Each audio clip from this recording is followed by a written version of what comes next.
இது மாதிரி விஷயங்களை பார்க்கும்போது எனக்கு ஒரு ஆச்சரியமாக இருக்கும். அது இல்லாமல் படம் நம்ம தமிழ் படங்கள்ல இல்லை மற்ற மொழி படங்கள்லையுமே பார்த்தீங்கன்னா எல்லா கடவுள்களை பற்றியும் படங்கள் வந்திருக்கு. அப்போ தான் நான் கேட்பேன், இந்த சாமி இவ்வளோ ஒரு அற்புதங்கள் அதிசயங்கள் இங்கே பண்ணிக்கிருக்கு, மக்களும் கூட்டமாக வந்துட்டு இருக்காங்க, ஏன் இந்த சாமியை பற்றி நம்ம திரையுலகில் இது மாதிரி ஒரு படங்கள் எடுக்கவே இல்லை அப்படின்னு ஒரு கேள்வி இருந்தது தான் அந்த படம் எடுத்து.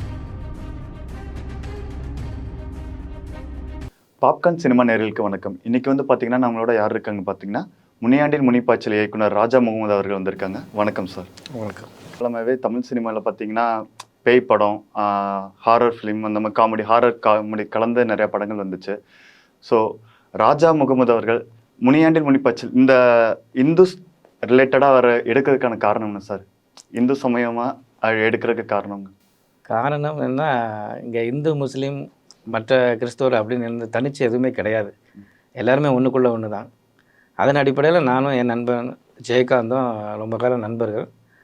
அப்போ அவர் சினிமாவை பற்றி நான் என்னென்ன சினிமா துறையில் நான் என்னென்ன பண்ணிக்கிட்டேன்னு அப்பப்போ கேட்டுக்கிட்டே இருப்பார். அதன் அடிப்படையில் சரி நம்ம ஒரு படம் எடுக்கணும் அப்படின்னு முடிவு பண்ணும்போது அவர் நான் மசூதிக்கு போனோம்னா அவர் எனக்காக வெயிட் பண்ணிக்கிட்டு இருப்பார். அதே ப்ரேயர் பண்ணுற நேரத்தில் அவர் பாண்டி கோயில் இல்லை எந்த கோயிலுக்கு போனாலும் அவருக்காக நான் அவர் கூடவே போய் எல்லாம் பண்ணுவேன். அதனால் எங்களுக்குள்ளே அந்த மதம்ங்கிறது என்றைக்குமே ஒரு மெயின் செட்டில் இருந்தேன். எல்லாம் ஃபேமிலி மெம்பர்ஸ் தான்.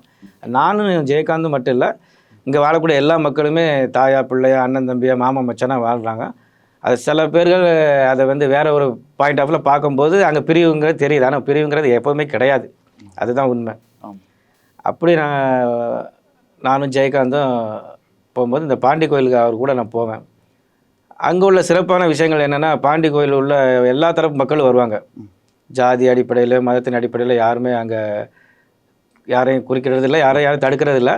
ஸோ அங்கே வரும்போது அங்கே நான் சில விஷயங்கள் பார்த்தேன். ஒவ்வொரு பௌர்ணமி, அமாவாசை, வெள்ளி, செவ்வாய் இது போன்ற நாட்களில் அந்த பில்லி சூனிய செய்வினை ஏவல் இதனால் பாதிக்கப்பட்டவங்களுக்கோ இல்லை காற்று கருப்பு பேய் பிசாசு அதனால் பாதிக்கப்பட்டவங்களுக்கோ ஏதாவது ஒரு பிரச்சனை யாருக்கு இருக்குது, ஒரு குடும்பத்தில் ஒரு சில உறுப்பினர்கள் 5 பேர் 6 பேர் வர்றாங்கன்னா அந்த குடும்பத்தில் யாருக்கு என்ன பிரச்சனை இருக்கோ அந்த பிரச்சனை அந்த சாமி கோயில் அந்த பாண்டி ஐயா கோயிலுக்குள்ளே என்ட்ரி ஆகும்போதே அதுங்களுக்கு அந்த பிரச்சனை வெளியே வர ஆரம்பிச்சிடும்.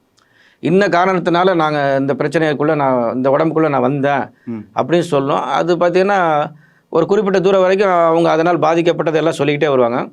கரெக்டாக அந்த பாண்டி ஐயா கோயில் முன்னால் அந்த உருவத்துக்கு முன்னால் போய் நிற்கும்போது அந்த பூசாரி எடுத்து அந்த விபூதியை வைக்கும்போது அது அவங்க சுயநினைக்கு வருவாங்க. ஓகே, அந்த சக்திகள் அவங்ககிட்ட விலகிடும். இது மாதிரி விஷயங்களை பார்க்கும்போது எனக்கு ஒரு ஆச்சரியமாக இருக்கும். அது இல்லாமல் நம்ம தமிழ் படங்கள்ல இல்லை மற்ற மொழி படங்கள்லையுமே பார்த்திங்கன்னா எல்லா கடவுள்களை பற்றியும் படங்கள் வந்திருக்கு. அப்போ தான் நான் கேட்பேன், இந்த சாமி இவ்வளோ ஒரு அற்புதங்கள் அதிசயங்கள் இங்கே பண்ணிக்கிட்டு இருக்கு, மக்களும் கூட்டமாக வந்துக்கிட்டு இருக்காங்க, ஏன் இந்த சாமியை பற்றி நம்ம திரையுலகில் இது மாதிரி ஒரு படங்கள் எடுக்கவே இல்லை அப்படின்னு ஒரு கேள்வி இருந்தது தான் அந்த படம் எடுத்ததுனாலே ராமநாராயண் சார் தான் நமக்கு.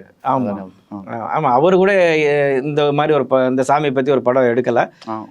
அது இல்லாமல் இந்த சாமி மக்களுக்கு எந்த அளவுக்கு அவங்க நம்பிக்கைக்கு பாத்திரமாக இருக்குது அப்படின்னு பார்க்க போனால் 365 நாளும் அந்த கோயிலில் கூட்டம் இருந்துகிட்டே தான் இருக்கும். நாங்கள் போகிறப்பெல்லாம் அங்கே கூட்டம் இருக்கும். அப்போ ஒவ்வொரு சாமியும் ஒவ்வொருத்தரும் ஒவ்வொரு விதத்துக்கு வேண்டிக்குவாங்க. இப்போ ஒருத்தருக்கு கல்யாணம் ஆகணும்னா அதுக்குன்னு ஒரு சாமியை போய் வேண்டுவாங்க, இது இயல்பு. ஒருத்தர் கல்வி கிடைக்கணும்னா அதுக்குன்னு ஒரு சாமி கோயிலுக்கு போவாங்க. ஒருத்தர் குழந்தை வரவங்க கேட்கணும்னா அதுக்கும் ஒரு சாமிக்கு போவோம். இப்படி ஒவ்வொரு சாமியும் நாடி ஒவ்வொரு விதத்துக்கு போவாங்க. ஆனால் இந்த பாண்டி கோயிலுக்கு வர எல்லாருமே எப்படின்னா எல்லா நோக்கமும் நிறைவேறும், இந்த சாமி கொடுக்கும் அப்படிங்கிற நம்பிக்கையில் அங்கே வர்றாங்க. அதெல்லாம் நம்ம பார்க்கும்போது அவங்களுக்கான ஒரு வேண்டுதல் அங்கே நிறைவேறும். வேண்டுதல் நிறைவேறுச்சுன்னா அவங்க என்ன பண்ணுவாங்கன்னா அந்த நேர்த்திக்கடனை அவங்க அந்த சாமிக்கு கொடுக்கும்போது எப்படின்னா அந்த சாமிக்கான படையிலெல்லாம் வச்சு அவங்க சாமி கும்பிட்டாலுமே கிடா வெட்டி மக்களுக்கு விருந்து வைப்பாங்க. அந்த விருந்தில் தன் குடும்பத்தை சேர்ந்தவங்க மட்டும் கலந்துக்கிறது இல்லை. அந்த கோயிலுக்கு யார் வந்தாலும் ஒரு உறவு முறை சொல்லி அவங்க இவங்க போய் தாங்கி அவங்கள கூப்பிட்டு உட்காந்து சாப்பிட வச்சு பரிமாறுவாங்க. ஐயா வாங்க, சித்தப்பு வாங்க, மாமா வாங்க அப்படிங்கும்போது அந்த விஷயத்தை பார்க்கும்போது எனக்கு கொஞ்சம் ஒரு ஆச்சரியமாக இருக்கும். இவ்வளோ அந்யோன்யமாக இருக்கக்கூடிய விஷயங்களை மற்ற எங்கேயுமே என்னால் பார்க்க முடியல. ஓகே, அந்த இதுதான் அந்த ஒரு சிறப்பு தான் இதை யோசிக்க வச்சுது. சரி சார், இப்போ பார்த்தீங்கன்னா முனியாண்டி முனிப்பாய்ச்சல் இது பேர் டைட்டில் கேட்கும் போதே தெரியுது மண் சார்ந்த படம். ஆமாம், இந்த கதைக்களம் எப்படி உருவானதுன்னு சொல்கிறீங்களா எங்களுக்கு? முனியாண்டி முனிப்பாய்ச்சல் கதைக்களம் அது அந்த கதை உருவானது பாண்டி கோயிலில் தான் உருவாச்சு. அப்புறம் நான் என் நண்பன் ஜெயகாந்திட்ட இதனுடைய டீட்டெயிலில் கேட்டேன். கேட்கும்போது அவர் ஒவ்வொரு கிராமத்துலேயும் முனியாண்டி கோயில் இருக்கும். அந்த சாமியை பற்றி அவங்க சொல்லும்போது எப்படி சொல்கிறாங்கன்னா, முனியாண்டினா அவர் வந்து உக்கிரம் கூடினவர். ஆமா. அதே சமயம் நம்ம என்ன கேட்டாலும் கொடுப்பாரு. அது அவர்கிட்ட அந்த சரியான ஒரு விஷயத்தை நம்ம நடந்துக்கல, அதாவது நம்ம சொன்ன வாக்கு சரியாக நிறைவேற்றலைன்னா அவர் கோபத்தில் தண்டிக்கவும் செய்வாருங்க. 2 விதமான இருக்குது. நம்பிக்கை நம்ம கேட்குறத கொடுப்பாருங்கிற ஒரு நம்பிக்கை இருக்குது. நம்ம ஏதாவது தப்புனா தண்டிப்பாங்க அவர் கடுமையானவங்க ஒரு பயம் இருக்குது. Okay okay okay. அதன் அடிப்படையில் பார்த்தீங்கன்னா ஒவ்வொரு கிராமத்துலேயும் ஆலமரம், அரச மரம், வேப்ப மரம், வேம்பு மரம், அப்படி அந்த மரங்களில் ஒரு வெள்ளை துணியை சுற்றிருப்பாங்க. ஆமா ஆமா. அந்த சாமிக்கான படையில் வச்சுப்பாங்க. மற்ற இடங்கள்ல எங்கேயுமே உருவம் கிடையாது. இந்த பாண்டி கோயிலில் இருக்குது. அது இல்லாமல் சில இடங்களில் உருவங்கள் இருக்குது. அதிகப்படியாக அந்த சாமிக்கு எந்த உருவமும் கிடையாது. ஆனால் கூப்பிட்டா ஒரு எப்படி பார்க்குறாங்கன்னா, அந்த சாமியை வணங்கக்கூடிய எல்லாருமே அந்த தெய்வம் கூப்பிட்டா ஒரு தகப்பன்ட்டு பேசுகிற மாதிரி பேசி அவங்களுக்கு என்ன வேணுமோ கேட்பாங்க. அந்த அளவுக்கு ஒரு நெருக்கத்தில் இருக்குது. ஒவ்வொரு கிராமங்கள்லையும் பார்த்தீங்கன்னா முனியாண்டி, முனியம்மா அப்படின்னு எல்லாரும் வீட்டில் அந்த சாமியை சார்ந்த ஒரு பேர் இருந்துக்கிட்டே இருக்கும். ஆமாம், கண்டிப்பாக.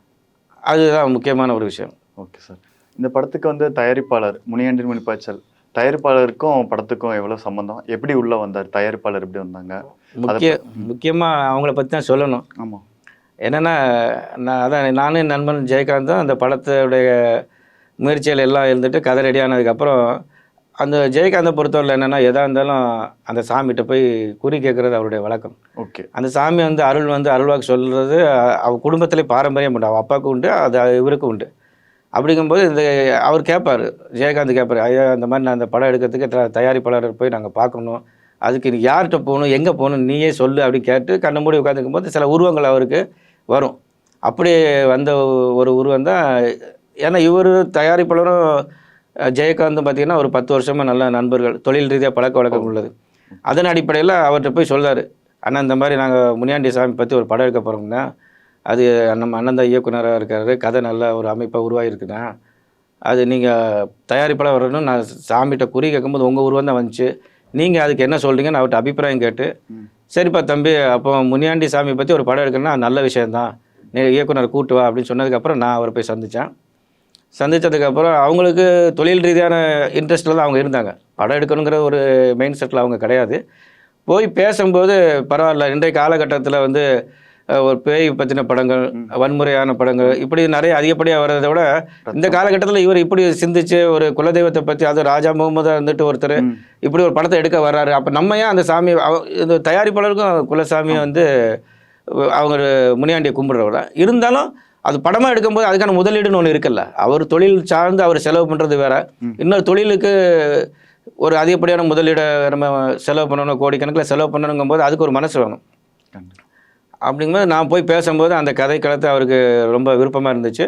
அதுக்கப்புறம் அவங்க வாழ்க்கை துணைவியார் திருமதி திலவதி அம்மா அவங்கள்ட்ட போய் அவர் கலந்து பேசி அப்புறம் ஒரு வாரத்தில் அவங்க ஓகே சொல்லிட்டாங்க.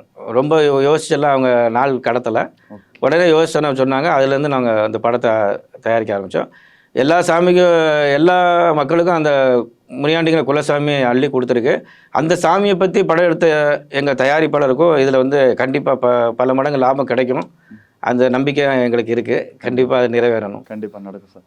சார் இப்போ வந்து பார்த்தீங்கன்னா இந்த படத்தில் வந்து கதாநாயகன் எல்லாமே புதுமுகம். குறிப்பாக கதாநாயகன் உங்கள் நண்பர்னு நினைக்கிறேன், ஜெயகாந்த். நீங்கள் அடிக்கடி சொல்லிகிட்டே இருக்கீங்க, அவரை பற்றி கொஞ்சம் நல்லா சொல்லுங்கள் சார். அதாவது ஜெயகாந்த் நான் ஹீரோவை அறிமுகப்படுத்தினது ஒரு விஷயம் இருக்குது.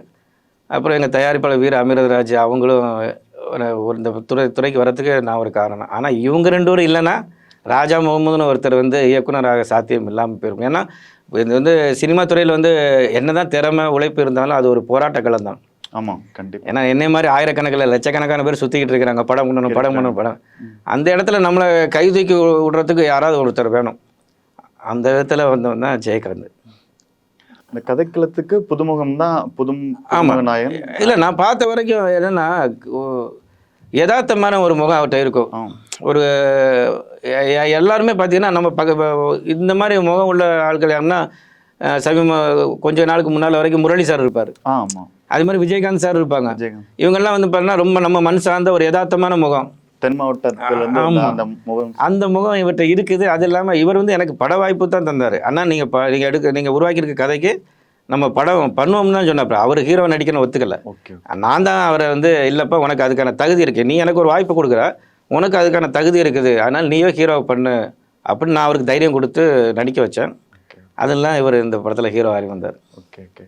இன்ஸ்பிரேஷன்ற மாதிரி எதா இருக்கா சார்? இந்த படம் வந்து நான் எனக்கு ரொம்ப நாள் இதுல இருந்து நான் அப்படி வந்துச்சு முனியாண்டில் முனிப்பச்சல் அந்த மாதிரி ஏதோ அனுபவங்கள் இருக்கு? இன்ஸ்பிரேஷன் இந்த படத்தை பார்த்து நான் வந்தேன். அதான் பல பக்தி படங்கள் தான் அதுக்கு காரணம். அப்படி பார்த்தா சமீபத்தில் கூட இந்த காந்தாரான ஒரு படம் வந்து நல்ல மக்கள் மத்தியில் வரவேற்பு இருந்துச்சு. எல்லாத்துக்கும் முன்மாதிரியாக இருக்கிறது நம்ம தமிழ் மாநிலம். ஆமாம், அது ராமநாதன் சார் இருக்கும்போது அது பெரிய விஷயமா இருந்துச்சு. ஆனால் சமீப காலத்தில் அது மாதிரி படங்கள் வரல.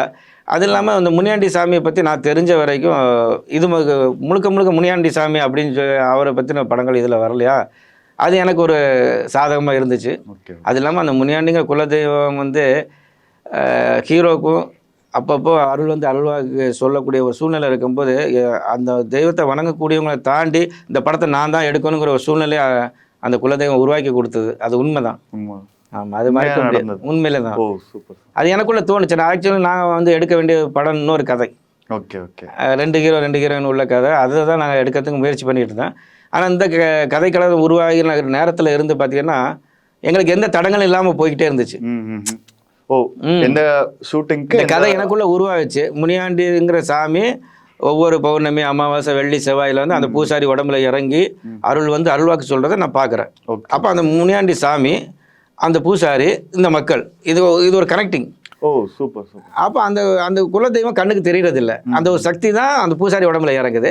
அந்த பூசாரி உடம்புல இறங்குன அடுத்த செகண்ட் பூசாரி வந்து தன்னுடைய இதை மறந்துடுறாரு. அவருடைய ரியாக்ஷன் வேறு மாதிரி மாறிடுது, குரலும் மாறிடுது, முகபாவனையும் மாறிடுது. அப்போ அந்த மக்கள் வந்து எதிர்த்தரப்பில் வந்து உட்காந்துருக்க மக்கள் பார்த்தீங்கன்னா எனக்கு என்ன வேணும், எனக்கு என்ன பிரச்சனை சொல்ல வேண்டாம், நீ எந்த நோக்கத்துக்காக இங்கே வந்திருக்கங்கிறது அந்த சாமி சொல்லி உன் நோக்கம் நிறைவேறும், இல்லை உன் நோக்கம் நிறைவேறத்துக்கு நான் என்ன பண்ணுவோம் பண்ணித்தரேன், நீ இந்த மாதிரி சரியாக நடந்துக்க அப்படின்னு சொல்லி ஒரு ஆர்டர் போடுற மாதிரியும் ஒரு கட்டளையிடுற மாதிரி தான் அது சொல்லும். இப்போ நீங்கள் வந்து முனியாண்டி சாமி இதுன்னு சொல்கிறப்ப இதுலேருந்து நான் கேட்குறேன், கண்டிப்பாக சாமினா அந்த கெட்டப் மேக்கப் ரொம்ப முக்கியம். ஆமாம், படத்தில் மேக்கப் ஆர்டிஸ்ட் அவங்க பற்றி கொஞ்சம் சொல்லுங்கள். சாமி வேஷம் போட்டு நடிக்க ஒரு நாட்டுப்புற கலைஞர் செல்வான் ஒருத்தர் தான் அதுக்கு மேக்கப் போட்டவர். மேக்கப் வந்து இந்த படத்தில் ரொம்ப முக்கியமானது. என்னென்னா கடைசியில் வந்து அதாவது அரசன் அன்று கொள்ளும் தெய்வம் நின்று கொள்ளும், அதன் அடிப்படையில் இந்த படத்துடைய கதைக்களம் இருக்குது. வில்லனுடைய அநியாயம் அக்கிரமம் கூடும்போது அந்த மக்களுக்கு வந்து காக்கக்கூடிய அந்த குலதெய்வம் என்ன பண்ணும்னா ஒவ்வொரு விதத்தில் ஒவ்வொரு விஷயத்தில் அந்த அநியாயத்தை அக்கிரமத்தை தடுத்துக்கிட்டே இருக்கும். ஒரு நேரத்தில் அந்த ஹீரோவாலே அந்த வில்லனை வந்து எதிர்க்க முடியாத சூழ்நிலைங்கும் போது உங்களுக்காக நான் இருக்கேன்னு சொல்லி அந்த தெய்வம் அவங்கள்ட்ட இறங்கி வந்து ருத்ரதாண்டம் ஆடி வில்லனை வதம் செய்கிறது தான் கிளைமேக்ஸ். அப்படி அந்த ஹீரோக்குள்ளே அந்த சாமி இறங்கினதுக்கப்புறம் ஒரு உருவம் கொடுக்கணும் அப்படின்னு எனக்கு தோணுச்சுன்னா நாங்கள் சாதாரணமாக தான் எல்லோரும் நீங்களே பார்த்துருப்பீங்க, ஒவ்வொரு சாமிக்கும் வேஷம் போடும்போது அந்த அருள் ஒவ்வொரு திருவிழாலையும் பார்த்தீங்கன்னா சந்தனம் பூசியிருப்பாங்க, பூ எல்லாம் மேலே போட்டிருப்பாங்க. அது மாதிரி தான் ஒரு கெட்டப்பில் நம்ம பண்ணலாம். அப்படிங்கும்போது இயல்பாகவே அந்த குலசாமி எனக்கு உள்ள ஒரு சிந்தனை உருவாகுச்சு. அந்த உருவாகத்தில் வந்த உருவம் தான் அது. அந்த உருவம் என்னன்னு எனக்கு தெரியவே தெரியாது. அதான் பார்த்தீங்கன்னா அந்த உருவம் வந்து நாளைக்கு நாங்கள் ஷூட்டிங்கு ஏதாவது ஃபோட்டோ ஷூட் வைக்கலாம் அப்படின்னு ஐடியா பண்ணும்போது அந்த நாட்டுப்புற கலைஞரை பார்த்து நான் சொன்னேன், இந்த மாதிரி நாங்கள் ஃபோட்டோ ஷூட் பண்ணுறோம், நீங்கள் வாங்க அதில் கலந்துக்கும்போது, சார் நானும் இந்த மாதிரி கோயில் வந்து வேஷம் கட்டி ஆடுறோன்னு, அப்போ நீங்கள் வந்து அதுக்கான ஒரு ஏற்பாடு பண்ணுங்கன்னு சொன்னால் அவர் வந்து போட்ட மேக்கப் தான் அது. அப்படி போட்ட மேக்கப் தான். அந்த மேக்கப் பற்றி சொல்லணும்னா அது பெயிண்டிங் மட்டுமே 3 மணி நேரம் ஆகும். தலையிலேருந்து பாதம் வரைக்கும் போடணும். அந்த மாதிரி பண்ணி 3 விதமான இது ஒன்றுனா விபூதி வச்சு ஒரு பெயிண்டிங் இருக்கும், அப்புறம் மஞ்சள் சந்தனம் அதை மிக்ஸ் பண்ணி ஒரு பெயிண்டிங், அப்புறம் பிளாக் கலரில் ஒரு பெயிண்டிங். இந்த 3 பெயிண்டிங்கும் பார்த்தீங்கன்னா காலைல 5 மணிக்கு மேக்கப் போட உட்காந்தாருன்னா 8 மணி வரைக்கும் அவர் மேக்கப் போட்டு வருவார். கிளைமேக்ஸ் சாங் ஒரு 3 நாள் எடுத்தோம், ஃபைட் ஒரு 3 நாள் எடுத்தோம். இந்த அப்படி 6 நாள் அந்த மேக்கப்லேயே தான் அவர் இருப்பார் காலையிலேருந்து நைட்டு வரைக்கும். அது ஜெயகாந்தனுடைய அர்ப்பணிப்பு வந்து சொல்ல தேவை. வீட்டுக்கெலாம் போகல, அவர் ஃபுல்லாக அந்த கோயில் விரதத்தில் இருந்து தான் அந்த இது பண்ணார். அது பார்த்தீங்கன்னா உடம்பு ஃபுல்லாக பார்த்தீங்கன்னா அந்த மேக்கப் மட்டும் இல்லாமல் நிறைய பொருள் அவர் உடம்புல இருக்கும். அந்த கையில் செயின் இருக்கும், காலில் சலங்கை இருக்கும், அவர் கழுத்தில் போட்டிருக்க அத்தனை விஷயங்கள் பார்த்தீங்கன்னா அது பெரிய ஒரு 20 கிலோ 30 கிலோக்கான வெயிட்டு இருக்கும். அந்த வெயிட்டு போட்டுக்கிட்டு இருக்கிறதுங்கிறது ரொம்ப சிரமமான ஒரு விஷயம். முதல் படத்தில் அவர் இந்த அளவுக்கு மெனக்கிட்டதுங்கிறது எல்லாத்துக்கும் படக்குழுவிலும் இருக்குல்ல, அந்த ஊர் மக்களுக்கு மிகப்பெரிய ஒரு ஆச்சரியத்தை கொடுத்துச்சு. அதுதான் அந்த மேக்கப்னுடைய சிறப்பம்சம். அது கண்டிப்பாக படத்தில் வந்து பார்க்கும்போது பார்க்குற எல்லாத்துக்குமே அது ஒரு திருப்தியாக இருக்கும், பேசப்படும். அதனுடைய பாராட்டுதல் எல்லாமே அந்த மேக்கப் போட்ட ஒரு செல்வாக்கும் அந்த மேக்கப் போடுறதுக்கான மெனக்கிட்ட அந்த ஹீரோ ஜெயகாந்துக்கும் கண்டிப்பாக அது கிடைக்கும். Okay okay. படத்தோட கதாநாயகி அவங்கள பற்றி ஒரு இருவர்கள். கதாநாயகி இந்த படத்தில் மீராராஜ் அவங்க தான் பண்ணியிருக்கிறாங்க. ஒரு குடும்ப பாங்கான கதாபாத்திரம் தான். எப்போதுமே ஒரு ஹீரோவுக்கு கணவனுக்கு எப்படி ஒரு மனைவி உறுதுணையாக இருப்பாலோ அந்த மாதிரி ஒரு கதாபாத்திரம் அதில் அவங்க நல்லா பண்ணியிருக்கிறாங்க. அவங்களும் தென் மாவட்டம் சேர்ந்தாங்க. ஆமாம், அவங்களும் மதுரை மாவட்டம் தான். நான் யதார்த்தமாக பார்த்தேன்னா ஹீரோயின்னா கொஞ்சம் நல்ல தமிழ் பேசணும்னு ஒரு எதிர்பார்ப்பில் தான் நான் இருந்தேன். அப்படிங்கும்போது ஹீரோயின் தேடலில் அவங்க வந்தாங்க. வந்தால் ஓகே பண்ணிட்டேன். அதுக்கப்புறம் தான் எனக்கு கேட்டேன் இவங்க தமிழ் நல்லா பேசுவாங்களான்னு. அப்போ அவங்க நான் தமிழ்நாட்டு பொண்ணு தான், மதுரை தான் எனக்கு சொந்த ஊருன்னாங்க. அப்போ எனக்கு ரொம்ப லேசாகிடுச்சு. அதனால் அவங்களோட ஒத்துழைப்பு நல்லா இருந்துச்சு. Okay sir. படத்தில் இசையை பற்றி படத்தில் 3 பாடல்கள் இருக்குன்னு நினைக்கிறேன். ஆமாம். சௌந்தர்யன் இசையமைப்பாளர் சௌந்தர்யன் அவரை பற்றி ஏதாவது சொல்லுங்கள். படத்துடைய வேலை வாங்கினீங்க? படத்துடைய இசையமைப்பாளர் வந்து சௌந்தர்யன் சார். அவருக்கு நாங்கள் நன்றி சொல்ல கடமைப்பட்டிருக்கோம். 3 சாங் நல்ல முத்தான சாங்கு. அது முனியாண்டிக்குன்னு ஒரு தனி ஒரு சாங் இருக்குது. அது இல்லாமல் டூயட் சாங் 2 இருக்குது. ஓகே. படத்துடைய பாடல் சாங்ஸுக்கு எல்லாரும் பாடல் வரிகள் சினேகன் சார். ஆமாம், ஸ்நேகன் சார்னு சொல்ல தேவையில்லை நமக்கு. இப்போ தான் சாருன்னு சொல்கிறேன். கூப்பிடும் போது அண்ணன் தான் கூப்பிட வர. அவரும் மதுரைக்கிறதுனால எங்களுக்குள்ள ஒரு அண்ணன் தம்பிக்கான ஒரு உறவு தான் இருக்குது. சீனியர் ஆர்டிஸ்ட் ரைட்டர், அவர் கூட பழகுனா அது அதான் சொல்லணும். ஒரு போகும்போது சாருன்ட்டு தான் அவர்கிட்ட பழகுனா உள்ள நுழைஞ்சோம். ஆனால் அவர் பேச ஒரு 10 நிமிஷத்துலேயே அவர் குடும்பத்தை உறுப்பினர் மாதிரி ஆகிட்டார். அதுலேருந்து அவர் அண்ணன் சொல்கிற வார்த்தைக்கு மறுவார்த்தை பேச மாட்டேன். அப்புறம் படத்துடைய கதை இதையெல்லாம் சொல்லும்போது அதை உள்வாங்கிக்கிட்டு நல்ல அருமையான வரிகள் எங்களுக்கு கொடுத்தாரு. முனியாண்டி சாங்லேயும் நல்ல அற்புதமான வரிகள் இருக்கும். இப்போ காதல் டூயட் சாங்லேயும் நல்ல அற்புதமான வரிகள் போட்டு கொடுத்துருக்காங்க. இசையும் நல்ல அற்புதமாக இருக்கும் படத்தில். எல்லாரும் கேட்கறதுக்கு மீண்டும் மீண்டும் கேட்குற மாதிரி ஒரு சமீபத்தில் உள்ள பாடல்கள் உள்ள இந்த இரைச்சல்கள் இருக்காது. கண்டிப்பாக ஒரு இனிமையாக இருக்கும். ஆமாம். Okay sir. படத்தில் வந்து கண்டிப்பாக இவர் இருக்காருன்னு நினைக்கிறேன். I think fight master super Subran sir. ஆமாம். அவர்கிட்ட ஒர்க் பண்ண அனுபவங்கள், அவரை வேலை வாங்கின அனுபவங்கள். உண்மையில அது பெரிய பாக்கியம். பெரிய பெரிய ஆர்டிஸ்ட் எல்லாம் வேலை வாங்கியிருப்பாரு. அவரை வேலை வாங்கின அனுபவம். அவர் ஒர்க் பண்ணாத ஆர்டிஸ்டே கிடையாது. ஆமாம், கண்டிப்பாக. Rajini sir, Kamal sir, Vijayakanth sir, இப்படி எல்லா ஆர்டிஸ்ட்டுமே சூப்பர்னா பேர் ஒரு தனி மரியாதை இருக்கும். இண்டஸ்ட்ரியில் அவ்வளோ பெரிய ஒரு டெக்னீஷியனை வச்சு முதல் படத்தில் வேலை வாங்குறதுக்கான ஒரு பாக்கியம் எனக்கு கிடைச்சதுக்கே நான் கொடுத்து வச்சுருக்கணும். அதே சமயம் சார் பார்த்தீங்கன்னா ஒரு குரு சிஷியன் மாதிரி தான் என்கிட்ட நடந்துக்கிட்டாங்க. ஒரு டெக்னீஷியனாக உள்ளே வந்தால் கூட என்னை வந்து ரொம்ப அரவணைச்சிக்கிட்டாங்க சார். அவருக்கு கேரவன் தனியாக கொடுத்தா கூட கேரவனுக்குள்ளே போக மாட்டார். இந்த படம் நல்லா வரணும், இந்த முனியாண்டி படத்துடைய படக்குழுவினர் எவ்வளோ சின்சியராக ஒர்க் பண்ணுறாங்கன்னு பார்த்து அந்த நிமிஷத்துலேருந்து அவர் எங்கள் பக்கத்துலேயே சேரை போட்டு உட்காந்துக்கிட்டு அது எங்களுக்கு சில ஐடியாக்கள்லாம் கொடுத்துட்டு இருந்தாப்புல. அதில் சாருடைய பங்களிப்பு அதிகம், நல்ல ஒத்துழைப்பு கொடுத்தாங்க. Okay okay. மதுரை மக்கள் எவ்வளவு ஒத்துழைப்பாக இருந்தாங்க படத்துக்கு? மதுரை மக்கள் ரொம்ப முக்கியம். ஏன்னா இன்றைக்கு காலகட்டத்தில் சினிமா எடுக்கிறது எவ்வளோ சிரமம் இருக்குது. அதில் வந்து பொதுமக்களோட ஒத்துழைப்பு எந்த அளவுக்குன்னா, அது விருதுநகர் மாவட்டத்தில் உள்ள கூமாப்பட்டிங்கிற ஒரு ஊரில் தான் அந்த படம் எடுத்தோம். மங்களம்ங்கிற ஊரில் தான் அந்த முனியாண்டி கோயில் இருக்குது. எல்லா ஊர் மக்களுமே இப்போ 2 தரப்பு ஊர் மக்கள். பாண்டி கோவில் கதைக்களமாக வருது. பாண்டி கோயில் கதைக்களம்னா பாண்டியா முனியாண்டிங்கிற வந்து பாண்டி கோயிலில் தான் அந்த அதான் என்ன சொல்கிறேன்னா எல்லாத்துக்குமே ஒரு மூலதனம்னு ஒன்று வச்சுருப்பாங்கல்ல, அது அந்த பாண்டி கோயில். ஆனால் அந்த முனியாண்டிங்கிறது பார்த்திங்கன்னா ஒவ்வொரு கிராமத்துலேயும் 4 திசை இருக்குன்னா அந்த 4 திசையிலுமே அந்த முனியாண்டி கோயில் இருக்கும். எந்த திசையில் பார்த்தாலும் உங்களுக்கு அந்த முனியாண்டி பேரை சொல்லித்தான் அந்த மரத்தை சுற்றி கட்டிடுவோம். அதாவது ஆலமரம், அரச மரம், வேப்ப மரம், வேம்பு மரம், அந்த வெள்ளை துணியை சுற்றி கட்டி வச்சுருப்பாங்க. அவருக்கான படையல் சுருட்டு வெத்தலை இதெல்லாம் வச்சு கோட்டுற இதெல்லாம் வச்சுருப்பாங்க. ஆனால் அந்த முனியாண்டிங்கிற சாமி கோயில் அங்கே இருக்குது. ஆனால் இந்த ஒரு விஷயத்தை பண்ணும்போது அந்த இடத்துல அந்த சாமி வந்துடும். அந்த நம்பிக்கை அந்த கிராமத்து மக்கள் ஊரை விட்டு வெளியே போனாலும் ஊருக்குள்ளே வந்தாலும் அந்த சாமிகிட்ட உதவி நாடிட்டு அந்த சாமி காப்பாற்றுங்கிற நம்பிக்கையில் தான் போவாங்க. அதனால் எல்லா கிராமங்களையும் முனியாண்டி கோயில் இல்லாத இடம் கிடையாது. Okay sir. ஃபேமிலி சைட்லாம் எப்படி சப்போர்ட்டாக இருந்தாங்களா முதல் படம்? அவங்க என்ன எல்லாரும் சொல்கிற மாதிரி ஃப்ரெண்ட்ஸ் எல்லாம் சப்போர்ட்டாக இருந்தாங்க. ஃபேமிலி தரப்பில் எல்லாருமே ரொம்ப சப்போர்ட்டிவாக இருந்தாங்க. இவ்வளோ போராட்டமான ஒரு விஷயத்தில் நம்ம மெனக்கிடும் போது ஒரு ஒரு ஒரு நேரத்தில் அவங்க என்ன நினைப்பாங்கன்னா இவங்க வாழ்க்கையில் ஏதோ ஒன்று மிஸ் பண்ணுறாங்களோ அப்படின்னு நினைப்பாங்க. ஆனால் நம்ம ஜெயிக்கும் போது அதில் வரக்கூடிய அந்த பேரு புகழ் அதெல்லாம் கரெக்டான ஒரு இலக்கில் வரும்போது சரி இவர் போன இலக்கு சரிதான் அப்படிங்கிறது நம்ம இந்த படம் பண்ணி முடியறதுக்குள்ளே இப்போ சமீபத்தில் ஆடியோ ஃபங்க்ஷன்லாம் வச்சுருந்தோம். ஆமாம். அப்படிங்கும்போது அவங்களுக்கு ஒரு நம்பிக்கையும் வந்துச்சு, மகிழ்ச்சியும் வந்துச்சு. அது இது நாள் வரைக்கும் குடும்ப உறுப்பினர் எல்லாருமே, ஆமாம், மனைவி பிள்ளைகள் எல்லாருமே, குடும்பத்தில் உள்ள எல்லாருமே வந்து இன்னைக்கு மகிழ்ச்சியாக இருக்கிறாங்க. அது இல்லாமல் என்னென்னா, அந்த படத்தில் நம்ம ஷூட்டிங் பண்ணும்போது நிறைய அற்புதங்கள் நடந்துச்சு. என்னென்னா, முனியாண்டி வா வந்து அருள்வாக்கு தாங்கிற ஒரு டைலாக் சொல்லி நான் ஹீரோவுக்கு சொல்லிக்கிட்டு இருக்கேன். இயல்பிலே அந்த முனியாண்டி ஹீரோ உடம்புல இறங்கி அருள்வாக்கு சொல்லுதுன்னு சகஜமாக உள்ளது. அந்த சீன் பர்டிகுலராக எடுக்கும்போது நிஜமாக முனியாண்டி வந்து அருள்வாக்கு சொன்னார். அப்போ அது வரைக்கும் அந்த ஊர் மக்கள் வந்து ஏதோ சினிமா ஷூட்டிங் அப்படிங்கிற மாதிரி தான் வேடிக்கை பார்த்தாங்க. அப்போ அந்த சாமி நிஜமே வந்து அருள்வாக்கு சொல்லக்கூடிய அந்த தருணத்தில் பார்த்தீங்கன்னா, அந்த மக்களுக்கு ஊர் மக்களே வந்து அந்த சாமிகிட்ட போய் அருள்வாக்கு கேட்டாங்க. அது அந்த அருள்வாக்கு தந்த சீனை அப்படியே நான் படத்தில் காட்சியில் நான் பதிவு பண்ணி வச்சுருக்கிறேன். அதில் ரொம்ப நாளாக ஒரு 8 வருஷமாக குழந்தை பாக்கியம் இல்லாத ஒரு பெண்ணுக்கு அவர் அருள்வாக்கு உடனே கொடுக்கல. எல்லாத்துக்கும் கொடுத்த அந்த சாமி வந்து அந்த இடத்துல, ஏன்னா சாமி அருள்வாக்கு கொடுத்தா அது கிடைக்கணும், அதுதானே விஷயம். அப்போ டக்குன்னு கொடுக்கல. எல்லாரும் ஒரு ஆச்சரியமாக அப்படி தான். அப்புறம் அந்த அம்மா அழுது கேட்டாங்க. ஒரு 2 நிமிஷத்துக்கு அப்புறம் அந்த சாமி விபூதி எடுத்து கொடுத்துச்சு. நான் கொடுப்பேன் அப்படின்னு சொல்லி ஒரு ஆர்டர் போடுற மாதிரி போட்டு கொடுத்துச்சு. இப்போ அந்த பெண்ணுக்கு குழந்தை உண்டாயிருக்கிறாங்க. ஆமாம், இது மாதிரி இருக்குது. அதே மாதிரி கிளைமேக்ஸ் சாங்கு, முனியாண்டி சாங் எடுக்கும்போதும் முனியாண்டி அருள் வந்து அவர் ருத்ரதாண்டம் ஆடுறது தான் படத்துடைய ஹைலைட்டு. அதில் நிஜமே அந்த சாமி வந்து அருள்வாக்கு கொடுக்க அருள் வந்து ஆடுனதே அப்படியே பதிவு பண்ணி வச்சுருக்கேன்.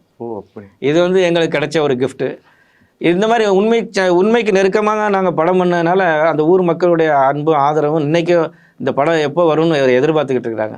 சார், இந்த படத்தில் வந்து காமெடி ரோல்னு பார்த்தா சிங்கப்புலி சார் இருக்காரு. அவரும் ஒரு சீனியர் ஆர்டிஸ்ட். அவரை பற்றி சொல்லுங்கள். அவர்கிட்ட வேலை வாங்கின விதம், ஷூட்டிங் ஸ்பாட்டில் நடந்த சுவாரஸ்யமான தகவல்கள்லாம் சொல்லுங்கள் சார். கண்டிப்பாக. அது நாங்கள் பக்தி படம் எடுக்கிறோம். அதில் எங்களுக்கு ஒரு என்ன சொல்கிறது, ஒரு எப்படியாவது நல்ல விதமாக வரணுங்கிற ஒரு டென்ஷன்லாம் இருக்கும். ஆமாம், அந்த மாதிரி டென்ஷன்லேயே நாங்கள் வேலை பார்த்துட்டு இருக்கும்போது இந்த நகைச்சுவை பகுதி எடுக்கிறதுக்கு என்ன சூழ்நிலை வந்துச்சு. அப்போது சிங்கமொழி அண்ணனை தொடர்பு கொண்டப்போ கண்டிப்பாக மகிழ்ச்சியோடு ஒத்துக்கிட்டாங்க. சிங்கமொழி அண்ணன் காமெடி ரோல் பண்ணியிருக்கிறாங்க. அவங்க கூட வந்து முத்துக்காலை, விஜய் கணேஷ் பண்ணியிருக்கிறாங்க. ரொம்ப அற்புதமாக பண்ணாங்க. அதே மாதிரி ஷூட்டிங் ஸ்பாட்லேயும் ஒத்துழைப்பு மிகச் சிறப்பாக இருந்துச்சு. மீண்டும் நம்மளோட சேர்ந்து அடுத்த படங்கள் பண்ணணுங்கிற ஒரு நெருக்கத்தோடு தான் அவங்க நம்மகிட்ட இருந்து இந்த படத்தில் விடைபெற்றாங்க. ஓகே, ரொம்ப ஒரு அற்புதமான தருணங்கள் அது. சரி, ஓகே சார். இறுதியாக ஒரு கேள்வி, யார் யாருக்கெல்லாம் நன்றி சொல்ல விரும்புகிறீங்க இந்த தருணத்தில்? படம் ரிலீஸாக வெயிட் பண்ண ரெடியாக இருக்கு. யார் யாருக்கெல்லாம் நன்றி சொல்லணும்னு நீங்கள் நினைக்கிறீங்க? நன்றி சொல்லணும்னா நிறைய பேருக்கு சொல்லணும். முதல்ல வந்து இந்த படத்தினுடைய கதாநாயகன் ஜெயகாந்துக்கு நன்றி சொல்லணும். ஏன்னா அவர் தான் எனக்கு இந்த ஒரு சூழ்நிலை உருவாக்கினார். அப்புறம் படத்தினுடைய தயாரிப்பாளர் மரியாதைக்குரிய வீர அமிர்தராஜ் அவங்களுக்கும், அவங்களுடைய வாழ்க்கை துணைவர் எங்கள் அண்ணி திருமதி திலகவதி அவங்களுக்கும் நன்றி சொல்லணும்.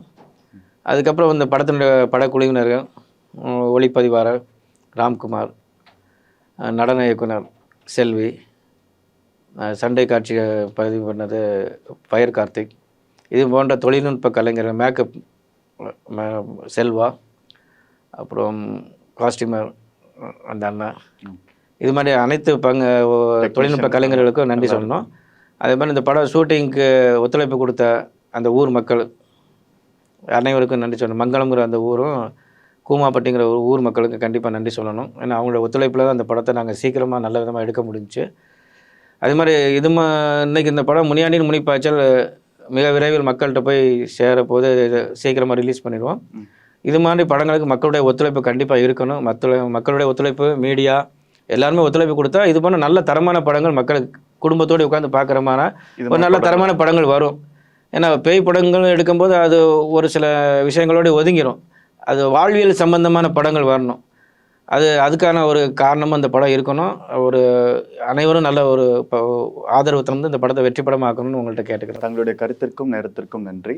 முனியாண்டின் முனிப்பாய்ச்சல் வெற்றியடை எங்களுடைய டீம் சார்பாக வாழ்த்துக்கள்.